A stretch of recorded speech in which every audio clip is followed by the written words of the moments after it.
नमस्कार, मी दुर्गेश सोनार. आवाज महाराष्ट्राचा या विशेष कार्यक्रमात आपल्या सगळ्यांचं स्वागत. आज मी आहे पुण्याजवळच्या निगडीमध्ये.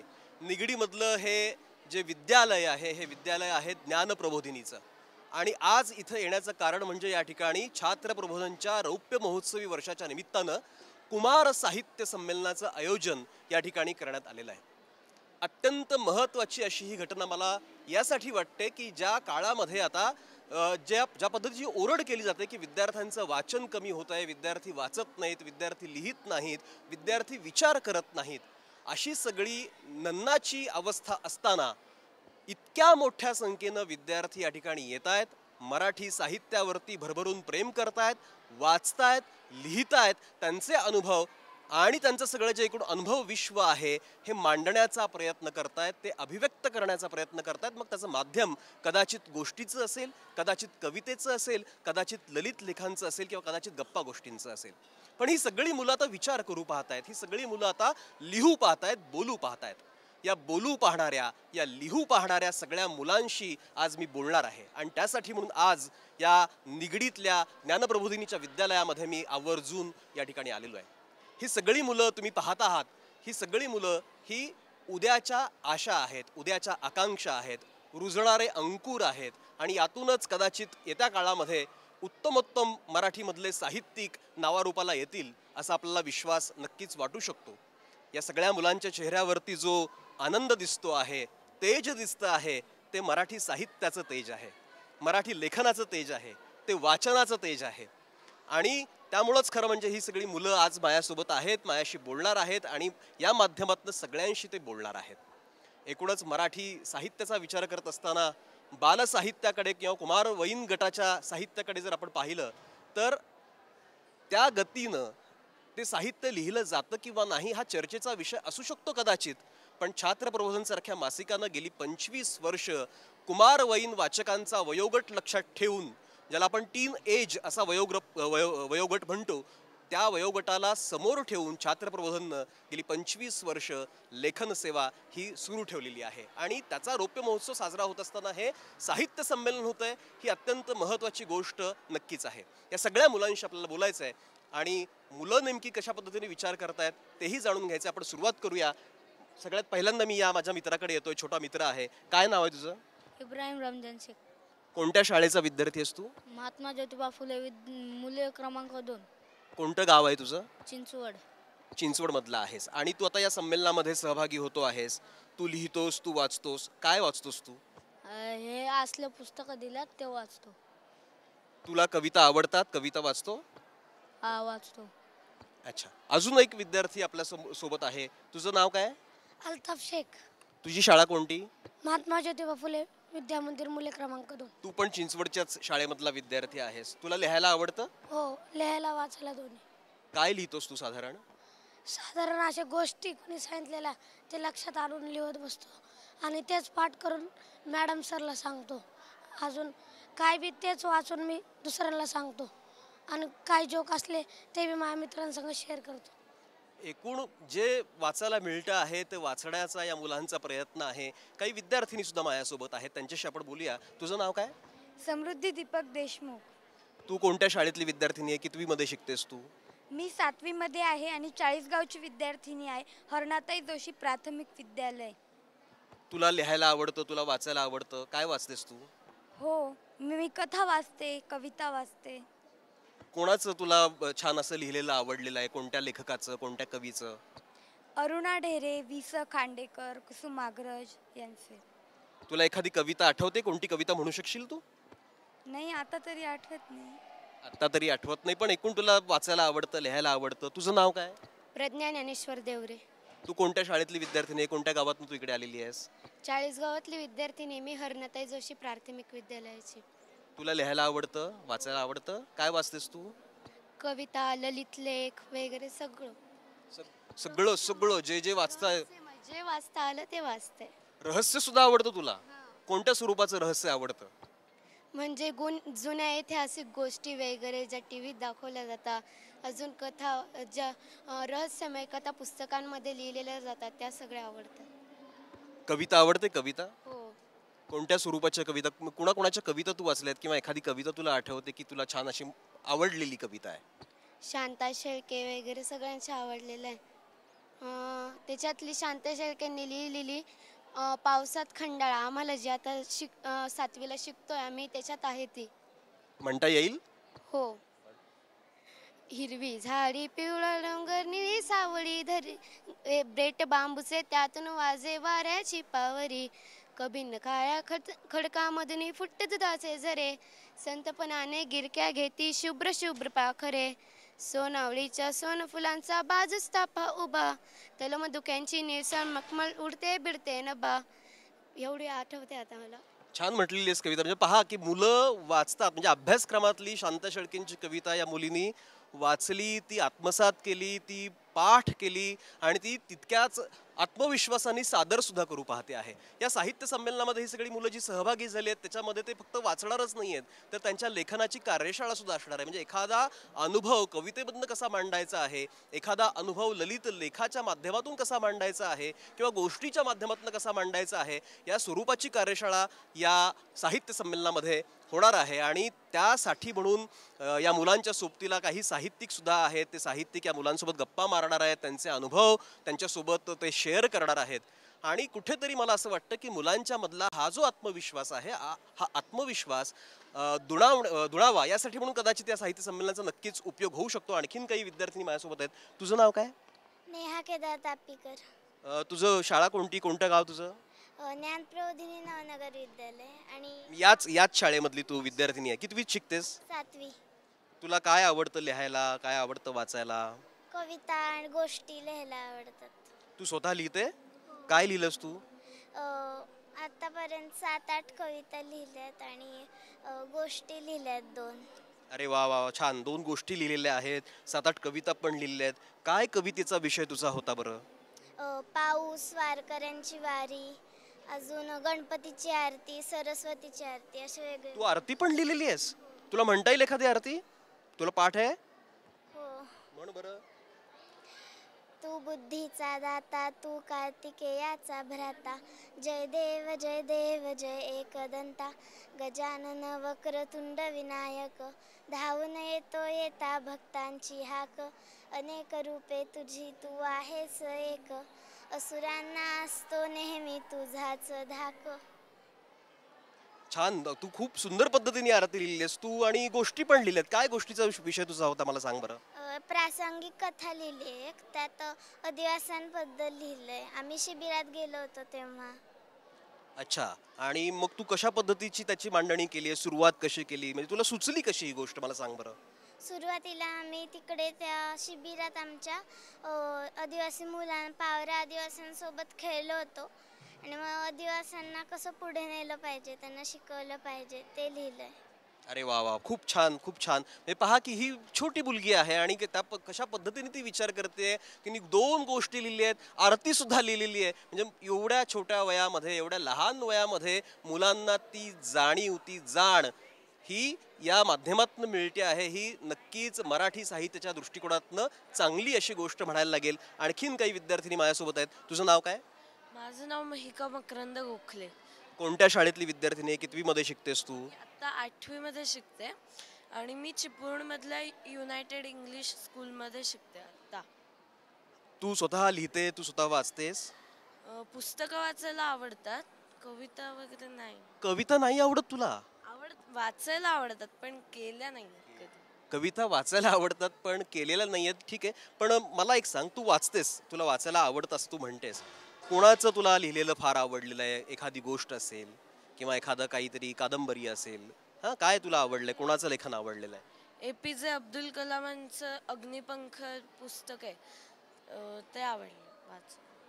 या सगळ्या मुलांना लेखनाची आवड या मुलांमध्ये निर्माण व्हावी यासाठी म्हणून छात्रप्रबोधन हे जे मासिक आहे हे खरं म्हणजे गेली 25 वर्ष काम करत आहे आणि त्याच्या रौप्य महोत्सवाच्या निमित्ताने हा संपूर्ण साहित्य संमेलनाचा खटाटोप जो आहे तो या ठिकाणी या सगळ्या संयोजकांनी केलेला आहे. मला असं वाटतं की साहित्याच्या दृष्टिकोनातून हे सुचिन्ह मानलं गेलं पाहिजे. महेंद्र सेठिया माझ्यासोबत आहेत, छात्रप्रबोधनचं सगळं काम ते पाहतात. महेंद्र सेठिया, मला सांगा की ही सगळी मुलं खूप छान पद्धतीने बोलत आहेत, काही मांडू पाहत आहेत, छात्र प्रबोधनसारखं मासिक तुम्ही सगळं सांभाळता आहात, कसा विचार करता तुम्ही या सगळ्याचा? खरं तर साहित्य आपण पोचवू शकत नाही मुलांपर्यंत ही मला अडचण वाटते. दिवाळी अंक आत्ता आपला 61,000 घरांपर्यंत पोचला आणि मला असं वाटतं की मुलं वाचू शकतात, मुलांना वाचायला आवडतं, लिहायला आवडतं, त्याची संधी कशी देता येईल म्हणून खरं तर हे संमेलन आपण योजलं. आणि या संमेलनामध्ये फक्त मुलांनी ऐकायचं नाही आहे, मुलांनी लिहायचं आहे, कार्यशाळा आहेत, त्याच्यामध्ये मुलांनी सादरीकरण करायचं आहे त्यांनी लिहिलेल्या साहित्याचं. त्यामुळे 2 दिवस खूप धमाल करतील मुलं आणि मला खूप आनंद होतो की महाराष्ट्राच्या कानाकोपऱ्यातून 70 गावांमधून सुमारे 2000 विद्यार्थी हे या सगळ्या संमेलनामध्ये आलेले आहेत आणि असा विचार घेऊन ते जातील याची मला खात्री आहे. अगदी फार महत्त्वाचं की महाराष्ट्रातल्या तब्बल 70 गावामधनं 2000 विद्यार्थी जे लिहित आहेत, जे वाचतायत, ते काहीतरी मांडू पाहतायत, असे सगळे विद्यार्थी या ठिकाणी आलेले आहेत. ही फार महत्त्वाची नक्कीच गोष्ट आहे. महेंद्र सेठी, मला आणखीन एक सांगा, छात्र प्रबोधनच्या माध्यमातून ज्या पद्धतीचं लेखन आपण मुलांसमोर देऊ इच्छितो किंवा देत आलेलो आहोत, मी त्यामध्ये कविता असतील, मुलांना डोळ्यासमोर ठेवून काही मांडणी केलेल्या कविता असतील किंवा काही ललित लेख असतील, काही गोष्टी असतील, अंकाची रचना करत असताना या सगळ्या गोष्टीचा विचार तुम्ही कसा करता? थोडंसं कुमार वयोगट हे लक्षात घेता असं दिसतं की या गटासाठी फार कमी लिहिलं गेलेलं आहे. पुष्कळ बालगटासाठी लिहिलं आहे किंवा खूप वरच्या गटासाठी लिहिलं आहे. तर या गटासाठी लिहितं करताना आम्हाला पुष्कळ प्रयत्न करायला लागले आणि सूचकपणे मुलांना पोचवणं हे फार महत्त्वाचं असतं. थेट संदेश देणं, थेट उपदेश देणं हे या गटाला फारसं कधी भावत नाही आणि त्यामुळे लेखकांना सुद्धा असं सुचवावं लागतं की तुम्ही सूचकपणे लिहा. आणि मला खूप आनंद वाटतं की खूप उत्तम रीतीनं लेखकांनी मुलांपर्यंत कवितेच्या माध्यमातून, कथेच्या माध्यमातून, मग या अंकातलं साहित्य हे 50% आहे, ज्याला आपण कथा, कविता, ललित लेखन म्हणतो, अशा प्रकारचा भाग. त्यामुळे ज्ञान, मनोरंजन ह्याच्या बरोबरीनं प्रेरणा मुलांना मिळावी यासाठी म्हणून वेगवेगळ्या व्यक्तींच्या आयुष्याच्या जडणघडणीचे कथन अनुभव हे या मुलांपर्यंत पोचण्याचा प्रयत्न हा आपण करतो. मुलांचं साहित्य याच्यामध्ये यावं. दरवर्षी 1 अंक हा विद्यार्थी विशेषांक असतो, त्याचं संपादनसुद्धा मुलं करतात आणि गेली 17 वर्ष झाले हे विद्यार्थी याचं संपादन करत आहेत. मला असं वाटतं की उद्याचे लेखक आणि साहित्यिक आणि रसिक मोठ्या प्रमाणावरती हे निश्चितपणे या अंकातून तयार होतात. उद्याचे लेखक, उद्याचे साहित्यिक, उद्याचे कवी, उद्याचे सगळे, ज्याला रसिक असा शब्द वापरला तो फार महत्त्वाचा आहे की साहित्य तर लिहिलं जाईल, पण ते वाचणारा जो रसिक वर्ग आहे तो निर्माण कधी होणार आणि तो निर्माण करण्याचं काम कदाचित या माध्यमातून होऊ शकतं असं वाटतं. आणखीन पण काही मुलं माझ्यासोबत आहेत. मला वाटतं की ही मुलगी माझ्यासोबत. काय तुझं नाव आहे? प्रणाली वाघोले. कोणत्या शाळेतली विद्यार्थिनी? कितवीमध्ये तू शिकतेस? मी 8वी मध्ये शिकते. आमच्या शाळेचे नाव ग्रामप्रबोधिनी विद्यालय साळुंबरे आहे. तुला काय लिहायला आवडतं किंवा वाचायला आवडतं? काय वाचतेस तू? मला असं चरित्र वाचायला आवडतं आणि गोष्टींची पुस्तके वाचायला आवडतात. अच्छा, आणि तुला कविता आवडतात? वाचते कविता किंवा काही गोष्टी वाचतेस? गोष्टी आवडतात?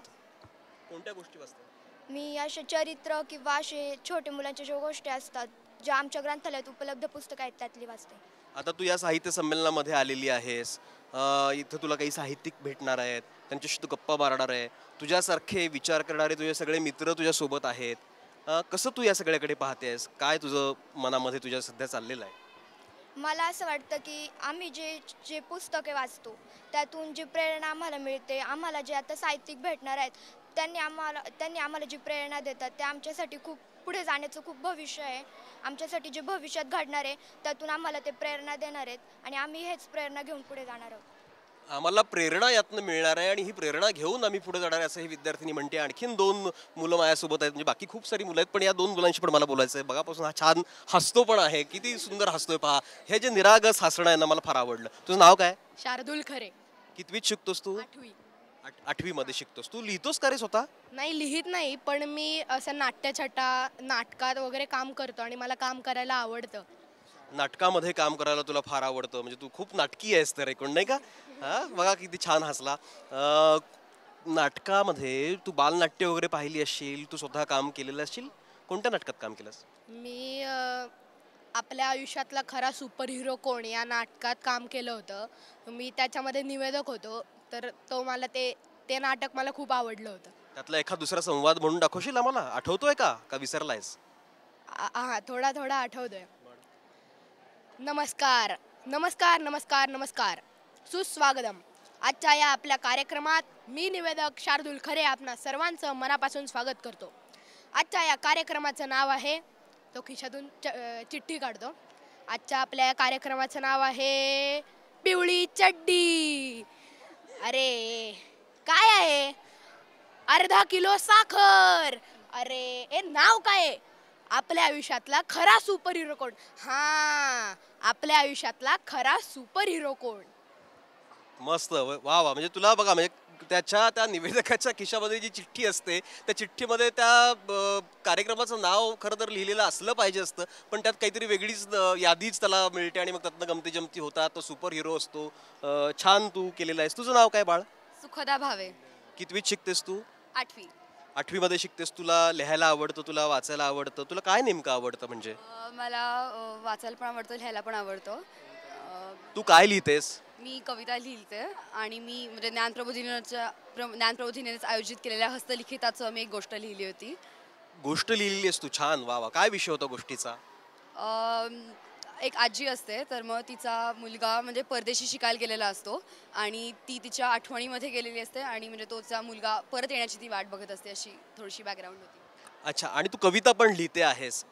काय विषय असतात तुझ्या कवितेचे? सांग बरं जरा. कोणत्या विषयावरती तू कविता लिहिलेल्या आहेस? म्हणजे निसर्ग किंवा अशा विषयांवरती कविता लिहायचे, पण आता म्हणजे असं माणुसकी, शेतकरी अशा विषयांवरती आलेली आहे. बरं, मला तुझ्या हातामध्ये हे छान काहीतरी दिसतंय. राज्यस्तरीय अभिवाचन स्पर्धा प्रथम क्रमांक, हे तुला मिळालंय? सर आमच्या सगळ्यांना मिळालं. या सगळ्या ग्रुपला प्रथम क्रमांक मिळालाय राज्यस्तरीय अभिवाचन स्पर्धेचा. हे फार फार महत्वाचं आहे की तुम्ही अभिवाचन केलेलं आहे. काय अभिवाचन केलं होतं तुम्ही? कोण सांगेल? तू सांगशील? छात्रप्रबोधनच्या मासिकांमधले वेगवेगळे कंटेंट जे आहेत, म्हणजे ललित गद्य असेल किंवा कविता कथा असतील, तर आम्ही वेगवेगळ्या निवेदनांनी ते जोडले आणि त्याच्या अभिवाचन केलं. ह्या पूर्ण सगळ्याच्या निवडीचं स्वातंत्र्य आम्हाला शाळेने दिलं, त्यामध्ये मदतही केली आणि आज आम्ही हे यश मिळवून दाखवलं. आणि तुम्हाला म्हणजे इतक्या छान पद्धतीने तुम्ही सगळं वाचता आहात. छात्रप्रबोधनमधल्या अंकामध्ये जे सगळं छापून आलेलं होतं ते तुम्ही सगळं एकत्र केलं, त्यातले काही निवडक उतारे तुम्ही वाचले आणि तुम्हाला हे छान बक्षीस पण मिळालं, नाही का?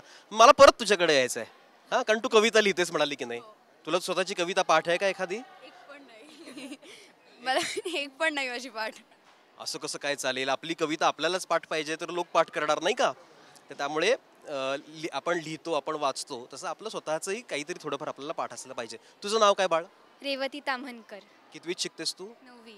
9वीमध्ये शिकतेस. आणि मला सांग, तुला लिहायला आवडतं का? तुला वाचायला आवडतं का? वाचायला खूप आवडतं. मी सुधा मूर्ती, अब्दुल कलाम ह्यांची खूप पुस्तकं वाचली आहेत आतापर्यंत. एखादं काही त्यातलं तुला छान आवडलेला उतारा असेल, एखादा प्रसंग असेल की जो आपल्या डोक्यामध्ये असं कायम राहतो की येस, मला पण असं सुधा मूर्तींसारखं करायचं आहे, असं मला कलामांसारखं करायचं आहे, असं एखादा प्रसंग काही आठवतोय?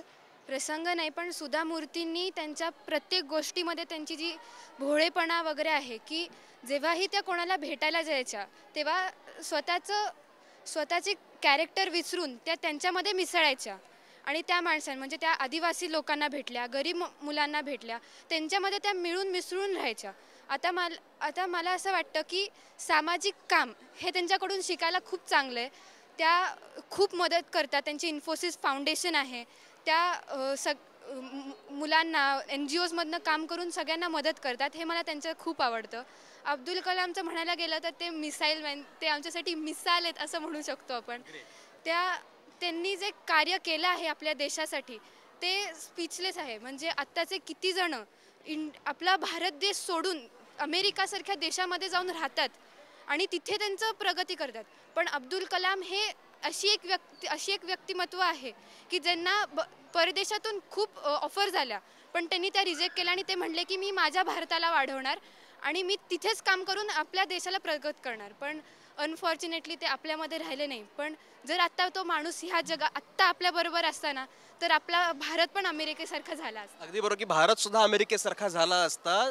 आणि तिने एक जो शब्द वापरला तो मला फार आवडला की APJ अब्दुल कलाम हे फक्त मिसाईल मॅन नाहीत, ते आमच्यासाठी मिसाल असे आहेत.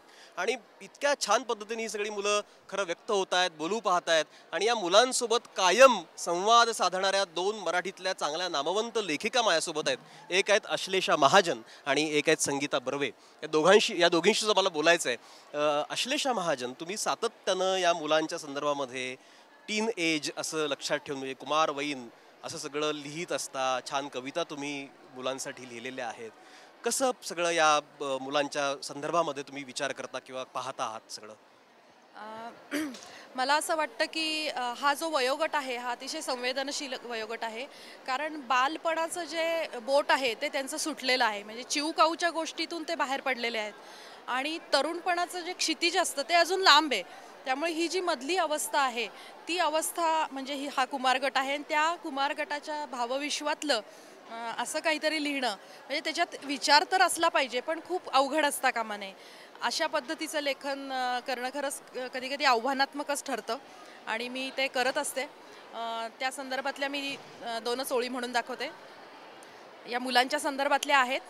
ती मुलं जणू काही म्हणतात, बहरायाचे वय हे आमुचे, फुलण्याचे हे दिवस असे, शिक्षण आणि संस्कारांनी फुलण्याचे हे दिवस असे, मुक्तपणे अन स्वच्छंदाने बागडण्याचा मोसम हा, पुढच्याला जर ठेच लागली सावरण्याचा मोसम हा. अशा पद्धतीनं मुलांच्या भावविश्वातलं म्हणजे त्यांचा अभ्यास असेल, शिक्षण असेल, सहल असेल, त्यांच्या खोड्या असतील किंवा त्यांच्या अनुभवाला आलेले जे काही चित्रविचित्र अनुभव असतील त्या विषयांना बोलकं करणं हे मला वाटतं या कुमार साहित्यामधलं महत्त्वाचं असं वैशिष्ट्य आहे. अगदी फार महत्त्वाचं की पुढच्याला जर ठेच लागली तर सावरण्याचा मोसम हा, असं अश्लेषाताई म्हणतायत की मुळात सावरलं पाहिजे, ही पिढी कुठेही घसरू नये यासाठी सावरण्याची फार मोठी आवश्यकता आहे. आणि मला असं वाटतं की साहित्याचं नेमकं तेच काम या माध्यमातून होऊ शकतं.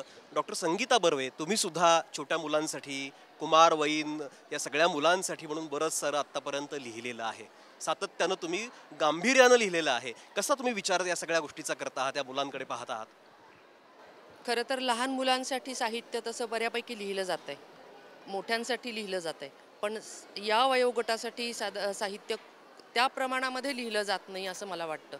आणि आज छात्रप्रबोधन हे जे संमेलन भरवलेलं आहे हे कुमारांसाठीचं संमेलन भरवलेलं आहे आणि त्यामध्ये आपण असं म्हणतो की मुलं वाचत नाहीत किंवा त्यांच्यापर्यंत ती पुस्तकं पोचत नाहीत किंवा त्यांनी काय वाचावं, या सगळ्याला आजचं हे साहित्य संमेलन हे उत्तर आहे असं मला वाटतं. कारण त्या निमित्तानं जवळजवळ साहित्य संमेलनाच्या निमित्तानं जवळजवळ 2000 मुलं जळगाव, चाळीसगाव किंवा नाशिक, पुणे, निगडी सगळीकडून आलेली आहेत आणि ही मुलं खूप काही छान घेऊन आलेली आहेत. त्यांना काहीतरी वाचायचं आहे, काहीतरी लिहायचं आहे, काही बोलायचं आहे, लेखकांशी गप्पा मारायच्या आहेत, गटचर्चा करायची आहे आणि खूप छान छान काहीतरी त्यांना दाखवायचं आहे, बोलायचं आहे. ही सगळ्यात महत्त्वाची गोष्ट मला वाटते की त्यामुळं त्यांचं वाचन समृद्ध होईल. त्यांच्यापर्यंत ही जवळजवळ आत्ता 15 पुस्तकं प्रकाशित केलेली आहेत त्यांनी, ती पुस्तकं त्यांच्यापर्यंत पोचतील. आणि जसं आत्ता म्हटलं की हा कुमार गट हा पुढे भविष्यकालीन मोठा लेखक, मोठा गट होणार आहे, लेखक होणार आहे, कवी यातून होणार आहेत, रसिक घडणार आहेत. तर ती प्रक्रिया या निमित्तानं सुरू होईल असं मला वाटतं. जसं आता अश्लेषाताईंनी 2 ओळी त्यांच्या म्हणून दाखवल्या, मुलांसाठी म्हणून काही एखादं तुम्ही ऐकवाल? असं लिहिलंय, भाषेमुळेच घडतो आपण, भाषेला आपण घडवावे, माय मराठी भाषा आपुली, या भाषेचे अमृत प्यावे. तर आपली ही माय मराठी जी भाषा आहे ही सगळ्यात अमृत भाषा आहे. आत्ता आपण ऐकलं तर त्या भाषेमध्ये मुलांनी बोलावं, लिहावं आणि चिंतन मनन करावं. आत्ता माशेलकरांनी सांगितलं की मी महानगरपालिकेच्या शाळेत होतो, तर ही मुलं तर इतक्या आत्ता त्यांना खूप संधी उपलब्ध आहेत, खूप चांगल्या चांगल्या शाळा आहेत, शिबिरं होत आहेत, उपक्रम होत आहेत, त्यांच्यापर्यंत इतकी सुंदर सुंदर साहित्य संमेलनं पोचत आहेत. तर ही मुलं त्यापेक्षाही आणखी मोठी व्हावीत आणि देशाचं भविष्य खूप मोठं व्हावं या मुलांमुळे, अशीच शुभेच्छा. अगदी बरोबर आहे. भाषेच्या संदर्भामध्ये संगीताताईंनी काही मांडणी करण्याचा प्रयत्न केला आहे. भारत सासणे सुद्धा आपल्या सोबत आहेत. मुलांसाठी सासणे सरांचं लेखन तर सगळ्यांना माहितीच आहे, पण मुलांसाठी सध्या आपण जर सकाळमध्ये सप्तरंगामध्ये आधुनिक बोधकथा जर वाचत असाल तर सासणे सरांनी काही आधुनिक बोधकथा सुद्धा लिहिलेल्या आहेत. मुलांच्या संदर्भामध्ये एक लेखक म्हणून तुम्ही कसा विचार करता? कुमार गट हा अतिशय महत्त्वाचा गट मी मानतो, कारण हाच पुढे घडत जाऊन पुढे हा आपला समर्थ भारत निर्माण करणार आहे, यात काही शंका नाही. दुसरी गोष्ट अशी लक्षात येते की बालकुमारांसाठी म्हणून फार चांगल्या पद्धतीने आणि विचारपूर्वक असं लिहिलं जात नाही, त्यामुळे एक मोठी अशी पोकळी निर्माण झालेली दिसते. तेव्हा विचार करून प्रतिभावान आणि यशस्वी लेखकांनी सुद्धा बालकुमार साहित्य लिहिलं पाहिजे अशी माझी स्वतःची भूमिका राहिली. त्या अनुषंगाने मी सतत लिहित आलेलो आहे, बालकुमारांसाठी लिहितो आहे. त्याची पुस्तकंही येत आहेत, नाटिकाही लिहिल्या आहेत आणि आपण जे आता बोधकथा सांगितल्या त्या बोधकथा पूर्वीच्या म्हणून जर सांगितल्या तर त्या कळत नाहीत, भाषाही कळत नाही. पण त्यातलं जर सूत्र कायम ठेवलं, त्यातला जर अर्थ किंवा आत्मा कायम ठेवला आणि आत्ताच्या आधुनिक कालखंडाशी त्या सूत्राला जर जोडून घेतलं तर आपल्याला बरंच काही सांगता येईल असं माझ्या लक्षात आलं. त्यामुळे 11 त्या बोधकथा प्रकाशित झालेल्या आहेत. पण हा जो काही महत्त्वाचा असा गट आहे, त्या गटासाठी जे प्रयत्न चालले आहेत ठिकठिकाणी, याचं देखील अतिशय महत्त्वाचं असं या ठिकाणी कार्यशाळा आहे. आणि उद्घाटकांनी जसं सांगितलं शास्त्रज्ञांनी की माशेलकरांनी, त्यांनी असं सांगितलं की क्रिएटिव्हिटीचा विषय फार महत्त्वाचा आहे. वाचता वाचता त्याच्या पलीकडे जाऊन त्यांना काहीतरी करायला लावलं पाहिजे, विचार करायला लावला पाहिजे. तर हे जे काही मी म्हणत आलो की फॅन्टसीचा वापर आपल्या मराठी साहित्यामध्ये आपण जवळजवळ बाद ठरवलेला आहे, तो पुन्हा एकदा नव्या पद्धतीने आणला पाहिजे. जुन्या राजा राण्यांच्या कथा जरी नसल्या तरी त्यातली फॅन्टसी अद्भुत रस जो आपण जवळजवळ आटवून टाकला आपल्या मराठी साहित्यातून, तो पुन्हा एकदा बालसाहित्यात आणि अन्यत्र देखील आणला पाहिजे, अशा भूमिकेतून मी लिहितो आहे. त्या दृष्टिकोनातून मी बघतो. अगदी फार महत्त्वाचं आहे की मराठी साहित्यातला जो अद्भुत रस आहे, फॅन्टसी जी आहे, ती कुठेतरी आता लोप पावत चालली आहे. ती पुन्हा या साहित्याच्या प्रवाहामध्ये कशी आणता येईल यासाठी प्रयत्न व्हायला हवे, तसा विचार या साहित्याचा केला पाहिजे. हा बालकुमार वयोगट जो आहे तो अत्यंत महत्त्वाचा आहे, कारण ही रुजणारी अंकुरणारी बीज आहेत, त्यांना खतपाणी योग्य पद्धतीचं दिलं गेलं पाहिजे, तसं पोषक वातावरण त्यांच्यापर्यंत उपलब्ध केलं पाहिजे. आणि या सगळ्या बालकुमारांच्या मनाची मशागत उत्तम पद्धतीने व्हायला हवी. आणि त्यासाठी साहित्य संमेलनासारखा हा सगळा जो प्रयोग आहे, हा प्रयोग नक्कीच उपयुक्त ठरू शकतो असं वाटतं. या सगळ्या मुलांशी मला बोलायचं आहे, साहित्यिकांशी पण बोलायचं आहे, पण कार्यक्रमात वेळ झाली का ब्रेकची. आपण कुठेही जाऊ नका, पाहत राहा आवाज महाराष्ट्राचा.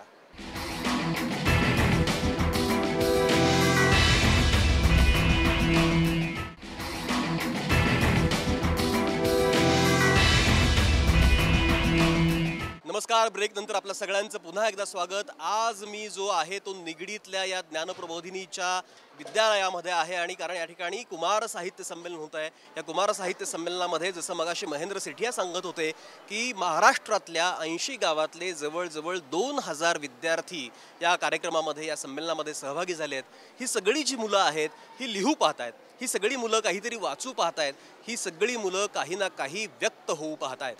फक्त या अभिव्यक्तीचं माध्यम काय आहे हे अजून त्यांना कळत नाही. कदाचित कविता असू शकतं, कदाचित गोष्ट असू शकते, कदाचित ललित लेखाचा फॉर्म असू शकतो.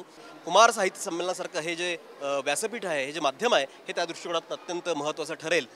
या सगळ्या मुलांच्या संदर्भामध्ये मुलं वाचतायत, काही ना काही व्यक्त होऊ पाहत आहेत. एक विद्यार्थिनी माझ्यासोबत आहे. तुझं नाव काय? माझं नाव अंकिता किरण येवले. तू कितवीत शिकते? कुठल्या गावातली तू आहेस? 7वी. मी 40 गावातली. अच्छा. आणि तुला लिहायला आवडतं का, वाचायला आवडतं का? काय वाचतेस तू? मी धडे वाचते, शाळेतले पुस्तकं, गोष्टी, जसे विंदा करंदीकरांचे, हे विवा शिरवाडकरांचं वाचते, गोष्टी वाचते, कविता वाचतेस का?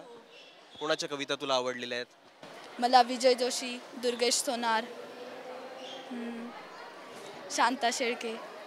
अच्छा, तुला एकूण कविता वाचायला आवडतात. म्हणजे मुलं पहा की लिहितायत, वाचतायत, आणि तिने चक्क माझं पण नाव घेऊन टाकलं की दुर्गेश सोनारांच्या पण कविता वाचायला आवडतात. मला चांगलं वाटलं की एक मुलगी माझी वाचक या ठिकाणी आहे. तू पुढे ये. तुझं नाव काय? माझं नाव रुपाली महाले. तू कितवीत शिकतेस? मी 8वीत शिकते. माझ्या शाळेचं नाव ग्रामप्रबोधिनी विद्यालय साळुंबरे आहे. आणि तू स्वतः लिहितेस का? काय लिहितेस तू? मी स्वतः लिहित नाही, पण मी पुढे लिहिण्याचा नक्की प्रयत्न करेन. पण तू वाचते मात्र नक्की, नाही का? तर काय वाचतेस तू? तुला काय आवडतं वाचायला? मला मोठ्या मोठ्या क्रांतिकारकांच्या नेत्यांच्या गोष्टी या मला वाचायला आवडतात.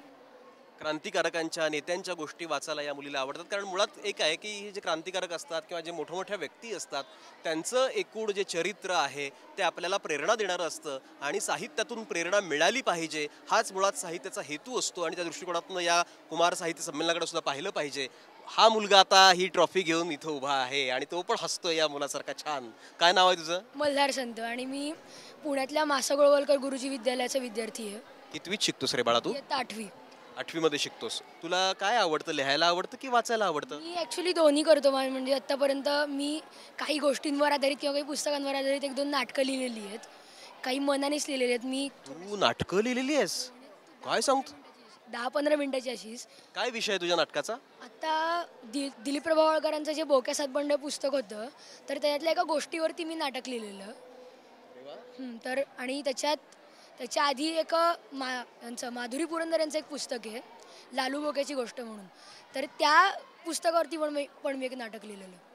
क्या बात आहे. तू छान हा नाटकं करतो आणि तू नाटकं लिहितो, हे दोघंही अशी छान.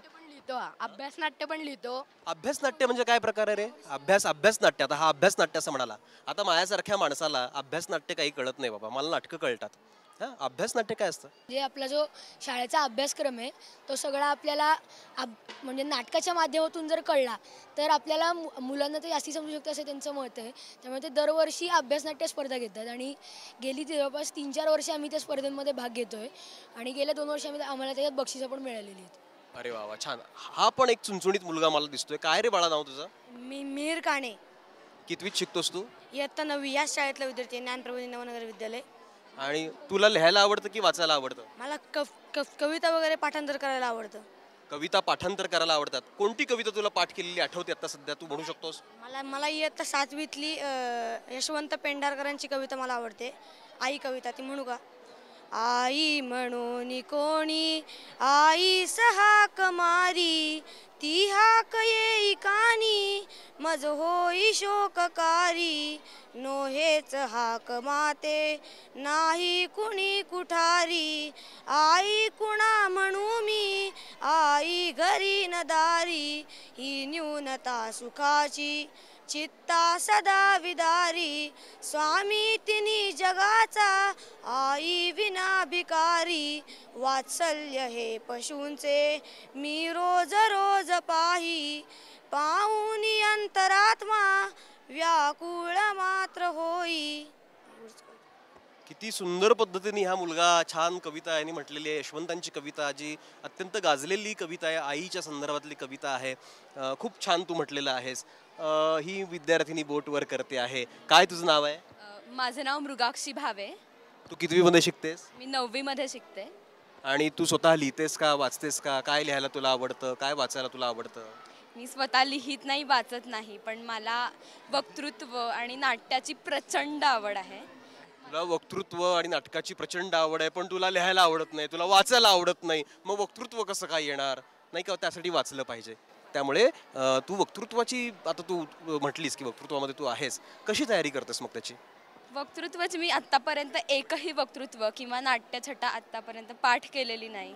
ती मी समजून घेते आणि मग ती आपोआप माझ्या डोळ्यासमोर येते आणि मग मी ती सादर करते. तुझ्यामध्ये उत्स्फूर्तता आहे, म्हणजे स्पॉन्टॅनिटी असं ज्याला आपण मराठीमध्ये म्हणतो, अशी उत्स्फूर्तता तुझ्यामध्ये आहे आणि त्याच्यामुळे तू उत्स्फूर्त बोलण्याचा प्रयत्न करतेस. तुला कविता आवडतात का? कविता नाही, पण मला नाट्यछटा आवडतात. एखादी नाट्यछटा किंवा एखादा त्यातला संवाद तुला म्हणता येईल का? चिंगी हे त्या नाट्यछटेचं नाव आहे. त्याच्यातला मी एक प्रसंग करते.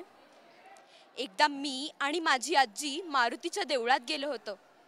आजी देवाला म्हणते, देवा मारुतराया, माझ्या नातीला चांगली बुद्धी दे, तिला सगळे खोडकर चिंगी म्हणतात. म्हणून मी आजीच्या मनात म्हणाले, अगं आजी, मला देवाने ना ऑलरेडी जास्त बुद्धी देऊन ठेवली आहे. परवा नाही का ते भटजी बुवा म्हणाले की ते नारळ आणि कंदील पेढे तुम्हाला देऊ का? मग मी त्यांना म्हणाले की नाही. अहो भटजी बुवा, ते नारळ आणि कंदील पेढे तुम्ही देवाला वाटा की स्वतःच खाता? तेव्हा ते भटजी बुवा म्हणाले, अहो आजी, तुमच्या नातीला पुन्हा देवळात आणू नका, तुमची चिंगी फारच खोडकर आहे. क्या बात आहे. म्हणजे पहा की नाट्यछटा सुद्धा ही मुलं सादर करतायत. पण ही मुलगी मला फार कौतुक तुझं असं वाटलं की तू वाचत नाहीयेस, तू लिहित पण नाही, पण तुझं पाठांतर नाही, ती उत्स्फूर्तता आहे आणि तू छान चिंगी मांडण्याचा प्रयत्न केला. हा मगापासून परत हसतो आहे आणि मला परत तू सांग, आता तुला मी पकडतो आता की आता हिनी नाट्यछटा केली, तू नाटकं करतो, हा नाटकं लिहितो, कोणीतरी अजून कविता लिहितं. हां, आता या सगळ्या ह्याच्यामध्ये तुम्ही साहित्य संमेलनामध्ये आलेला, तुम्ही साहित्यिकांशी बोलणार आहात, तुम्ही स्वतःचं काहीतरी सादर पण करणार आहात. कसं पाहतोस तू? यातून तुला काही उपयोग होणार आहे का? भविष्यात तुला काही यातून काही मिळू शकतं? काय सांगशील? हो, नक्कीच. मी म्हणजे आत्ता आम्हाला एवढं चांगलं स्टेज मिळालं आहे, तर मग याचा आम्ही नक्कीच उपयोग करून घेऊ आणि आमच्या या संमेलनात आमचा पहिला नंबर आला आहे, तर मग आम्हाला बऱ्याच त्यामुळं चांगलं शिकायला सुद्धा मिळालेलं आहे. चांगलं शिकायला मिळालं आणि या संमेलनाचा उपयोग आम्ही करून घेऊ असा हा मुलगा म्हणतो आहे. मगापासून हा पण मुलगा जो आहे ना, मला खुणावतोय की मला बोलायचं आहे, मला बोलायचं आहे. मुळात मुलांना बोलायचं आहे ही फार चांगली गोष्ट आहे. मुलं आत्ता बोलू पाहतायत, मुलं काहीतरी सांगू पाहतायत. फक्त मुलं जे बोलतायत, मुलं जे सांगू पाहतायत ते ऐकणारे कान मात्र तयार व्हायला हवेत आणि त्यांच्याकडे पाहणारी दृष्टीसुद्धा निर्माण व्हायला हवी. मला वाटतं या साहित्य संमेलनातनं तसा प्रयत्न नक्कीच केला जातो आहे. बाळ, तुझं नाव काय? माझं नाव निमिष गाडगीळ. मी याच शाळेचा विद्यार्थी आहे. मी इयत्ता 8वीत शिकतो. मला नाटकं बघायला आणि विनोदी कथा ऐकायला फार आवडतं. आमच्या वर्गात संस्कृतच्या ज्या शिक्षिका आहेत त्या आम्हाला बऱ्याच वेळेस विनोदी कथा सांगतात आणि मला प्रार्थना म्हणायलाही आवडतं. ते आम्हाला कोकाटे सरांमुळे ती आवड लागलेली आहे. अच्छा, तुला काय स्वरूपाची, तू आता म्हणालास की तुला नाटकं आवडतात किंवा विनोदी कथा आवडतात म्हणालास तू. कोणाच्या विनोदी कथा तुला आवडलेल्या आहेत? असं सांगता येणार नाही, कारण मी मिसनी वाचून दाखवल्यामुळं असं मी लेखक नाही बघितलेले. पण मी काटकोन त्रिकोण, साखर खाल्लेला माणूस ही नाटकं बघितलेली आहेत आणि कालिया मर्दन हे नाटक केलेलं आहे. तू स्वतः त्या नाटकामध्ये काम केलेलं आहेस? मग नाटकाची तू तयारी कशी केलेली होतीस? काय त्याचा एखादा अनुभव तुला सांगता येईल का? नाटक करताना म्हणजे जो प्रॅक्टिस करायची वेळ येते तेव्हा आम्ही तर अर्धा वेळ टाइमपास करायचो. नंतर ताई ओरडली की आम्ही व्यवस्थित काम करायला लागायचो. तेव्हा जो अर्धा वेळ आहे तो असाच आमचा जायचा. अच्छा, म्हणजे एकूण नाटकाच्या अनुषंगानं हा काही मांडणी ग्रुप पाहतोय. हा पण एक थोडा उंच मुलगा आहे या सगळ्या मुलांमध्ये. काय नाव आहे तुझं? आदित्य लेले. आदित्य लेले, कितवीत शिकतोस तू? मी 9वीत शिकतो, गोळवलकर गुरुजी विद्यालयामध्ये. तुला काय आवडतं रे बाळा? तुला लिहायला आवडतं की वाचायला आवडतं की याच्या मुलांच्यासारखी नाटकं तुला करायला आवडतात? काय तुला आवडतं? मला संगीताची आवड आहे. मला संगीत नाटकं तर आवडतातच. मला वाचनाचीही खूप आवड आहे. सगळ्या प्रकारचं साहित्य वाचायला मला आवडतं. आणि लिहायचं झालं तर आईच्या एका मैत्रिणीकडे 2 छोटे पक्षी होते, त्यांच्यावर मी 6वीत एक कविता केली होती. आता ती आठवत नाही, पण मी एक कविताही केली होती. एक कविता केली होती. कदाचित आता या साहित्य संमेलनाच्या नंतर तू कदाचित आणखीन काहीतरी लिहिशील. बघ, ती कविता असेल, बघ ती गोष्ट असेल. तुला संगीताची आवड आहे असं म्हणालास. मग आता या तुम्हाला ज्या कविता वगैरे शिकवल्या जातात त्यातल्या एखाद्या कवितेला तू अशी चाल वगैरे लावलीस का? काही आहे का असं काही? चाल अशी मी कधी लावलेली नाही आहे, पण गाणी ऐकायला मला खूप आवडतं. कोणतं गाणं आवडतं तुला? गाणं म्हणजे मला शास्त्रीय संगीत आवडतं. सवाई गंधर्व महोत्सव वगैरे ह्यांच्यामध्ये मी अटेंड केलेलं आहे आणि जसं शास्त्रीय संगीत आवडतं. शास्त्रीय संगीत आवडतं की क्लासिकल म्युझिक? शास्त्रीय संगीत या मुलांमध्ये लोकप्रिय आहे, मुलांना ते आवडतं आहे, ही फार पुन्हा एकदा चांगली, जसं साहित्याच्या बाबतीतली आपण चांगली गोष्ट म्हणतोय तसं संगीताच्या अनुषंगानं सुद्धा ही एक गोष्ट चांगली म्हणायला लागेल की आत्ताच्या जमान्यातला सगळा जो वेग आहे पॉप म्युझिकचा, रॅप म्युझिकचा, त्या तुलनेमध्ये या मुलांना कुठेतरी शास्त्रीय संगीत सुद्धा आवडतं आहे. मला असं वाटतं की ही एक चांगली गोष्ट आहे. या मुलीला आता काहीतरी बोलायचं आहे. बोल, तुझं नाव काय? माझं नाव राजलक्ष्मी बागडे. मी पण मासा गोळवलकरमध्ये शिकते सध्या. कितवीत शिकतेस तू? मी 9वीत आहे. तुम्ही सगळे 9वीतलेच विद्यार्थी मला दिसताय नाही का? 8वी 9वीचे तुम्ही विद्यार्थी आहात. तुला काय आवडतं? मला अभिनयाची जास्त आवड आहे, पण मला वाचायलाही आवडतं. काय वाचतेस तू? मला इतिहासातल्या कथा वगैरे वाचायला फार आवडतात. शिवाजी महाराजांची कथा वगैरे आवडते? हो, मला ते वाचण्याची फार आवड आहे. का बरं तुला असं का आवडतं? इतिहास का आवडतो? काहीतरी कारण असेल ना की येस मला शिवाजी महाराजांचं वाचायला आवडतं. काय कारण असतं? नाही, म्हणजे त्यात एक असे वेगळीच मजा असते. ते वाचताना खूप छान वाटतं. आपला इतिहासही कळतो आणि त्यातून झालेल्या चुका आपण पुढे तसा सुधारणार आहोत. त्यामुळे मला इतिहास फार आवडतो. इतिहास फार आवडतो, इतिहासासारखा विषय फार आवडतो, कारण इतिहासात झालेल्या चुका आपण करू नये याचा ह्याचा जो काही धडा आहे तो शिकायला मिळतो असं ही मुलगी म्हणते आहे. या मुलीला मला आता काहीतरी विचारायचं आहे. तुझं काय नाव आहे? मी मुक्ता लिमये. मुक्ता लिमये, कितवीत शिकतेस तू? मी 8वीत शिकते. 8वीत शिकते. आणि तू आता मला सांग, या साहित्य संमेलनामध्ये तू सहभागी झालेली आहे. या मुलांना जसं मी विचारलं तसंच तुला पण विचारतो, तुला लिहायला आवडतं की वाचायला आवडतं? मला दोन्ही खूप आवडतं. मला कविता वाचायला खूप आवडतात आणि मला करायलाही खूप आवडतात. तू स्वतः कविता लिहिते? हो, मी कविता लिहिते. कोणते विषय तुझ्या कवितेचे आहेत? म्हणजे आधी असं पाऊस, निसर्ग असं असायचं, पण मग आता काही म्हणजे सामाजिक विषय जसं की प्रदूषण किंवा मग शेतकऱ्यांच्या ज्या समस्या आहेत असे वगैरे विषय खूप आवडतात. शेतकऱ्यांच्या समस्या, प्रदूषणासारखे सामाजिक विषय सुद्धा तू आता कवितेमधनं मांडण्याचा प्रयत्न करते आहेस. तुला स्वतःची एखादी कविता म्हणतील का, एखाद दुसऱ्या 2 ओळी त्यातल्या आठवत आहेत? हो. पाऊस त आला घेऊन वारा, पाऊस त आला घेऊन वारा, हटला शीणही सारा, धुक्यामुळे लोपून गेला डोंगरावरचा झाडोरा, समोर फुलला निळा जांभळा, मोर पिसारा खराखुरा. क्या बात आहे, वा वा. बघा म्हणजे किती आत्मविश्वासाने ही कविता ही मुलगी म्हणते आहे. फार हे चांगलं लक्षण मला मराठी साहित्याच्या संदर्भामधलं वाटतंय की मुलं मगाशी सुद्धा जे म्हटलं मी की मुलांना जे मांडायचं आहे, मुलांची जी अभिव्यक्ती, मुलांचं जे अनुभव विश्व आहे, हे अनुभव विश्व कुठेतरी कागदावरती उतरतं आहे. मग ते कवितेच्या माध्यमातून असेल किंवा ते गोष्टीच्या माध्यमातून असेल. एका मुलीने मगाशी विनोद पण सादर केला, त्या विनोदाच्या माध्यमातून पण असेल, पण मुलांना काही ना काही सांगायचं आहे. आणि हे सांगण्यासाठीच म्हणून हे व्यासपीठ, हे कुमार साहित्य संमेलन आहे. या मुलीला परत बोलायचं, अभिनय करणाऱ्या मुलीला बोलायचं आहे. हिने कट्यारमध्ये काम केलंय, छोटी उमा. छोट्या उमेचं काम तू केलेलं कट्यार काळजात घुसलीमध्ये. क्या बात. समोर या. ही छोटी उमा म्हणून कट्यार काळजात घुसलीमध्ये तू काम केलंस. कसा अनुभव तो होता? खूप छान अनुभव होता. खूप काय काय शिकायला मिळालं.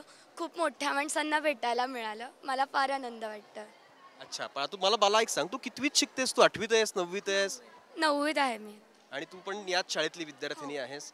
या सगळ्या मुलांसोबत तू राहतेस. तुला मग लिहायला आवडतं का वाचायला आवडतं? मला वाचायलाच आवडतं. वाचायला आवडतं. काय वाचतेस तू? मी अशी वेगवेगळी पुस्तकं वाचली आहेत, पण जास्त करून इतिहास. आज तुला पण इतिहासच आवडतो आहे. का बरं तुला इतिहास आवडतो? मला काहीतरी म्हणजे मला सांगता नाही येते, पण खूप छान छान गोष्टी असतात. त्यातून खूप काय काय शिकायला मिळतं. त्यामुळे इतिहासातल्या गोष्टीच जास्त. इतिहासातल्याच गोष्टी जास्त मला आवडतात, कारण इतिहासातनं शिकायला खूप काही मिळतं. इतिहास आपल्याला बरंच काही सांगून जातो. इतिहास एका अर्थाने संस्काराची शिदोरी असते. ती शिदोरी घेऊन आपल्याला पुढे जाता येतं. इतिहासामध्ये झालेल्या ज्या काही चुका आहेत त्याची पुनरावृत्ती आपल्याकडून होऊ नये यासाठी म्हणून आपल्याला त्यातून शिकायला मिळतं. अशी ही मुलं मांडणी करू पाहत आहेत. ही मुलगी पण माझ्यासोबत आहे. काय नाव आहे तुझं? श्रावणी फुगे. कितवीत शिकतेस तू? मी 8वीत शिकते. 8वीमध्ये शिकतेस. शाळा कोणती तुझी? कोणत्या गावातनं तू इकडे आलेली आहेस? माझी हीच शाळा आहे. मी पिंपरीमध्ये राहते, थेरगावमध्ये. तिकडे जाऊन आमचं एक स्वतःचं. अच्छा, आणि मला एक सांग, आता या साहित्य संमेलनामध्ये तू सहभागी झालेली आहेस. तुला पण लिहायला आवडतं की वाचायला आवडतं? मला दोन्ही आवडतं. तू स्वतः लिहितेस का? काय लिहितेस? मी लेख लिहिला आहे. मन म्हणजे मी सर्वांच्या ह्याच्यामधून म्हणजे काही माहिती गोळा करून मग मी तो लेख लिहिला आहे. मन म्हणजे काय, मनाचा नफा तोटा काय आहे आणि मनाचे चांगले गुण वाईट गुण काय आहेत ते मी त्या लेखामध्ये मांडलेले आहे. आणि मला वाटतं मन हे सर्वांना असतं, पण मनाला जे पाहिजे आणि ते चांगलं आहे तेच त्या मनाला द्यावं. अगदी बरं, की मनाच्या संदर्भामध्ये ही मांडणी करते आहे की बहिणाबाई चौधरींची फार गाजलेली लोकप्रिय अशी कविता आहे की मन वढाय वढाय उभ्या पिकातलं ढोर, किती हाकला फिरी येतं पिकावर. अशा स्वरूपाची मनाची मांडणी करण्याचा प्रयत्न या मुलींनी केलेला आहे. आणखीन एक विद्यार्थिनी माझ्यासोबत आहे. काय नाव आहे तुझं? माझं नाव ऋषिका भोंडवे. मी आता तू कितवीत शिकतेस? 9वी. आणि तू या संमेलनामध्ये सहभागी झालेली आहेस. काय तुला आवडतं, लिहायला आवडतं की वाचायला आवडतं? दोन्ही आवडतं मला. वाचनामध्ये मला सर्वात जास्त आत्मचरित्र वाचायला खूप आवडतात. आणि 8वीमध्ये आमच्या गुरुकुलमध्ये विद्याव्रत संस्कार होतो. त्यामध्ये आपले ध्येय निश्चिती करायची असते. तर मग मी पुढे जिल्हाधिकारी व्हायचं असं ठरवलं आहे. तर मग त्याच्यावर आधारित मी 2 आत्मचरित्र वाचली. म्हणजे तशी पुस्तकं भरपूर वाचले, पण 2 आत्मचरित्र वाचली आहे की यजुर्वेद महाजन यांचं वाचलं आहे आणि फिटे अंधाराचे जाळे हे पण वाचलं आहे. आत्मचरित्र ही मुलगी वाचते कारण तिला स्पर्धा परीक्षेमध्ये उतरायचं आहे, काहीतरी जाऊन पुढे करायचं आहे. आत्मचरित्रातनं एखाद्या व्यक्तीचं संपूर्ण जो काही जीवन संघर्ष असतो, स्वतःचं आयुष्य त्या व्यक्तीने कसं घडवलेलं आहे हे शिकण्याचा प्रयत्न या आत्मचरित्रातनं आपल्याला नक्कीच कळू शकतो. आणखीन एक विद्यार्थी माझ्यासोबत आहे. काय नाव आहे बाळा तुझं? श्रावणी लिमये. श्रावणी लिमये. कितवीत शिकतेस तू? 8वीत शिकते. याच शाळेची विद्यार्थिनी आहेस? आणि मला सांग, तू या शाळेमध्ये आहेस, तुमच्याच शाळेमध्ये हे संमेलन होत आहे, राज्यभरातनं एवढे सगळे विद्यार्थी तुमच्याकडे आलेले आहेत. तू कसं पाहतेस आता साहित्य संमेलनाकडे? तुझ्या मनामध्ये आता नेमकं काय चाललंय? मला संमेलन आमच्या शाळेत आहे याबद्दल खूप छान वाटतंय आणि असं वाटतंय की ही आपलं साहित्य सगळ्यांसमोर सादर करायची ही खूप मोठी संधी आहे. यातून खूप काही शिकायला आम्हाला मिळणार आहे आता 2 दिवसात. आणि मला वाचायला आणि लिहायला खूप आवडतं आणि त्या वाचनासारखंच लेखन मी करण्याचा प्रयत्न करते. म्हणजे मिलिंद शिंत्रे यांचं पुस्तक प्रकाशित झालं काही वर्षांपूर्वी, म्हणजे ते अनुप्रासित कथा होत्या.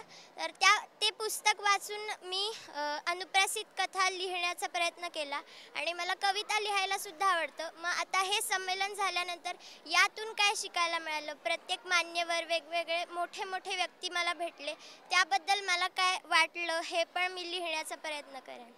Very good. तू लिहिण्याचा प्रयत्न करते आहेस. तू अजून काय काय लिहिलेलं आहेस? तू कथा लिहिली आहेस का, गोष्ट लिहिली आहेस का, कविता लिहिली आहेस का, काय लिहिली आहेस तू? मी अनुप्रासित कथा लिहिलेल्या आहेत. म्हणजे एक क ची आणि एक म ची, म्हणजे त्या कथेमधला प्रत्येक शब्द हा क पासून सुरू होतो अशी कथा लिहिली आहे मी. आणि काही कविता सुद्धा लिहिल्या आहेत. तुला स्वतःची कविता पाठ आहे का एखादी, म्हणता येईल का? एक कडवा म्हणून दाखवते. माझ्यासाठी खूपच खास दूरदूरचा एक प्रवास, जिथे न नुसता जल आभास, पाणी अन हिरवळीचा घास, तिथे पोचणे एकच ध्यास, दूरदूरचा एक प्रवास. तिथे पोहोचणे एकच ध्यास, दूरदूरचा एक प्रवास. अशी ही कविता कितीतरी सुंदर पद्धतीने ही मुलं मांडतात. आणि तिने एक प्रयोग केला गोष्टीमध्ये, अनुप्रास कथा. म्हणजे एकच अक्षर घेऊन त्या अक्षरापासून सुरुवात होणारे सगळे शब्द वापरून एक कथा लिहिण्याचा प्रयत्न एक मुलगी 8वी 9वीतली मुलगी करते आहे. साहित्यामधले, मराठी साहित्यामधले हे सगळे जे प्रयोग आहेत हे नक्कीच येत्या काळामध्ये त्याची दखल आपल्याला घ्यायला लागेल, मराठी साहित्याला त्याची दखल घ्यायला लागेल. आणि मगापासून मी जो वारंवार उल्लेख करतो आहे की ही सगळी जी पिढी आहे ही अंकुरणारी पिढी आहे, ही रुजणारी पिढी आहे. यांच्या मनाची मशागत जर योग्य पद्धतीने झाली आणि त्यांना तसं पोषक वातावरण जर निर्माण करून दिलं गेलं, त्यांना खतपाणी तशा पद्धतीचं घातलं गेलं. जसं तुकाराम महाराजांचं एक अभंग वचन आहे, ते असं म्हणतात की खोल ओली पडे ते पीक उत्तम, उथळाचे श्रम वाया जाय. कोणत्याही पिकाला जर जोरकसपणे उगवायचं असेल तर त्याच्या मुळापर्यंत जायला लागतं, वरवरचं श्रम करून चालत नाही. उथळ पाण्याला खळखळाट खूप असतो, पण इथे मात्र हे जे पाणी आहे हे उथळ नाही, त्याची खोली प्रचंड आहे. आणि मुलांच्या मनाची खोली ज्यांना जाणता येते अशाच साहित्यिकांना उद्याचं भविष्य कळू शकतं. आणि मला असं वाटतं की कुमार साहित्य संमेलनासारखा हा सगळा जो प्रयोग आहे हा उद्याच्या साहित्याची, उद्याच्या भविष्याची नांदी नक्कीच ठरू शकतो. तेव्हा या सगळ्या मान्यवर विद्यार्थ्यांचे मी तर आभार मानणारच आहे, संयोजकांचे पण मी आभार मानतो. आणि कुठेतरी एक जी आशा आहे ही, जसं की एक गाणं हलकं फुलकं आभाळात गेलं, टपटप टपटप थेंब होऊन धरणीवरती आलं, अशा स्वरूपाचं धरणीवरती आलेलं हे गाणं धरणीमध्ये रुजावं आणि पुन्हा त्याचा हिरवा प्रवास निळ्या आभाळापर्यंत जावा, याच अपेक्षांच्या नोटवरती आज थांबतो. पुन्हा भेटूयात येत्या सोमवारी. तोपर्यंत नमस्कार.